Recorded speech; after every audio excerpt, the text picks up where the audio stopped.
हाय friends, मैं हूं Manav. Welcome to movie शूवी। करते हैं आपस में पॉजिटिव सा नमस्कार, सत श्री अकाल, सलाम और जय हिंद। बहुत सारे लोगों को इंटरनेशनल जो पिक्चरें आती हैं उनमें बड़ा मजा आता है कि बड़ा जबरदस्त एक्शन होगा। अगर वो एस्पेनाज तरीके के जॉनर के अंदर है तो पता नहीं क्या कुछ नया कुछ दिखाया जाएगा। और जब से मिशन इम्पॉसिबल नाम की मूवीज बननी शुरू हुई हैं, इस तरीके की पैरेलल वेब सीरीज वगैरह बहुत बनने लगी हैं, जैसे कि जैक रायन। अब इसके 4 सीजन आ चुके थे। उस 4 सीजन के बाद अब एक मूवी भी आई है और चौथे सीजन में जब मैंने लास्ट टाइम इसका रिव्यू किया था तो आपको बड़ी क्लियरली बताया था कि ये थोड़ा सा फटीग क्रिएट कर रही है। पहला सीजन बहुत ज्यादा इंटरेस्टिंग है, तो क्योंकि यहाँ पर जो जैक रायन नाम का प्राणी है वो सीआईए के लिए काम करता है और उसको कुछ एक अजीब सी ट्रांजैक्शन दिखती है और उसके बाद ये फोर्स कर दिया जाता है कि अपनी डेस्क जॉब छोड़े और फील्ड के अंदर उतर आए। और फील्ड में इतना ज्यादा एक्सपीरियंस नहीं है इसको, तो वो जो डिस्कवरी है वो काफी ज्यादा अच्छी हो गई थी।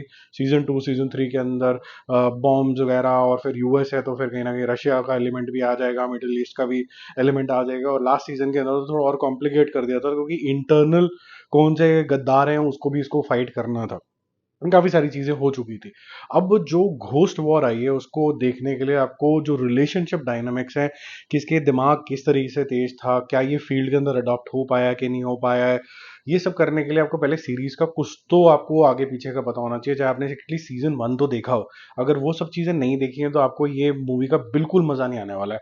ये मूवी बहुत ही बेकार तरीके से बनाई गई है, क्योंकि अगर जिसने ये सीरीज नहीं देखी गई है तो कोई भी रिलेशनशिप डायनामिक्स, इसके बॉस के साथ क्यों उसको बुलाया गया, इसकी क्या पावर्स हैं सोटू से, वो कुछ नहीं समझाया गया है इसके अंदर। अजम्पशन के ऊपर चलती है और आपको आगे पीछे का जो इसके अंदर जियो पॉलिटिकल अफेयर भी दिखाया गया दुबई के अंदर होता है।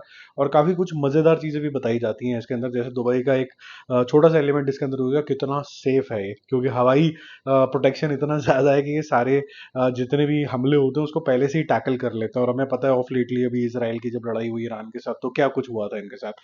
तो काफी सारे एलिमेंट है जो आपको जारिंग और बोरिंग भी लगने लग जाते हैं, क्योंकि अब वो they don't stand true now. तो यहाँ पर जैक को फिर से खींच लिया जाता है सर्विसेज के अंदर। वो छोड़ चुका था अपनी डिप्यूटी डायरेक्टरशिप के अंदर, क्यों खींच लिया गया है, क्या वो बचाने की कोशिश कर रहा है, ये सब चीजों के लिए आपको देखना है। जैसे मैंने बोला, अगर आपने सीरीज नहीं देखी है तो ये मूवी देखने का कोई फायदा नहीं है। दूसरा, इसके अंदर इतने थ्रिलिंग एलिमेंट या फिर जो जिसके लिए जैक रायन मशहूर है, उस किसी भी एलिमेंट को at least 45-50 minutes of the movie के लिए यूज ही नहीं किया गया। और एंड में जब इसकी एलिमेंट में ये आता है तब तक बहुत लेट हो चुका होता है। ऐसा लगता है सब कुछ रश्ड अप है, पिक्चर खत्म होने वाली, जल्दी से खत्म कर दो। एक्शन सीक्वेंसेस, चेस, बड़ा ही बिजनेस एज यूजुअल है। ऐसा आपने 1000-1900 करोड़ बार देखा होगा। अगर कुछ भी नहीं है देखने के लिए तो देन आई विल रिकमेंड ये कर दो। और को पॉलिटिकल जो अफेयर्स हैं, कौन किस कंट्री के साथ है, क्यों क्या हो रहा है, वो इतना रश्ड अप है कि एक न्यूबी को तो वो समझ में आ ही नहीं सकता। मेरा मूवी शूवी स्कोर इसके लिए रहेगा 2 स्टार आउट ऑफ 5। आपको कैसा लगा जरूर बताना। अगर आप देख चुके हो तो, नहीं देखा है तो मैं बोलूंगा कि वैसे तो स्किप करने लायक ही है। Bye bye.